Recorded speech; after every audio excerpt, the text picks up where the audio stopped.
ಸಾಫ್ಟಾಗಿರೋ ಮುದ್ದೆ ಜೊತೆಗೆ ಬಿಸಿ ಬಿಸಿ ಬಸ್ಸಾರು ಪಲ್ಯ 3 ಹೊತ್ತು ಕೊಟ್ಟರು ತಿನ್ಬೋದು. ನನ್ನ ವಿಡಿಯೋಗಳನ್ನು ನೋಡಿ ನಿನ್ನ ಹತ್ರ ಮುದ್ದೆ ಕಲಿಬೇಕು ಅಂತ ಹೇಳ್ತಾ ಇದ್ದಿದ್ದ ನನ್ನ ನೇಬರ್ ಫ್ರೆಂಡ್ಗೂ ಸೇರಿಸಿ ಮಾಡಿದ್ದೆ. ಅವ್ರಿಗೆ ತುಂಬ ಇಷ್ಟ ಆಯಿತು. ಇದು ಮಾಡೋದು ತುಂಬ ಸಿಂಪಲ್ಲು. ಬೀನ್ಸು ಬೇಳೆನ ಸ್ವಲ್ಪ ಉಪ್ಪು ಆಯಿಲ್ ಹಾಕಿ ಬೇಯಕ್ಕೆ ಇಟ್ಕೊಳ್ಳಿ. ಅನಂತರ ಬೆಳ್ಳುಳ್ಳಿ, ಈರುಳ್ಳಿ, ಜೀರಿಗೆ, ಕಾಳುಮೆಣಸು, ಕರಿಬೇವು, ಟೊಮ್ಯಾಟೊ ಸೇರಿಸಿ ಚೆನ್ನಾಗಿ ಫ್ರೈ ಮಾಡ್ಕೊಳ್ಳಿ ಎಣ್ಣೆ ಹಾಕಿ.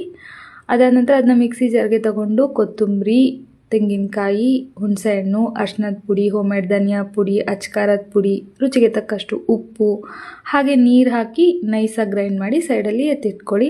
ಈ ಕಡೆ ಬೆಂದಿರೋ ಬೀನ್ಸು ಮತ್ತು ಬೇಳೆನ ಸಪ್ರೇಟ್ ಮಾಡ್ಕೊಳ್ಳಿ. ಆ ನೀರಿಗೆ ಮಸಾಲೆ ಸೇರಿಸಿ ಚೆನ್ನಾಗಿ ಕುದಿಸಿ ಕೊನೆಯಲ್ಲಿ ಒಂದೊಳ್ಳೆ ಒಗ್ಗರಣೆ ಜೊತೆಗೆ ಕೊತ್ತಂಬರಿ ಸೊಪ್ಪು ಹಾಕಿ ಮಿಕ್ಸ್ ಮಾಡಿದ್ರೆ ಬಸ್ಸಾರು ರೆಡಿ.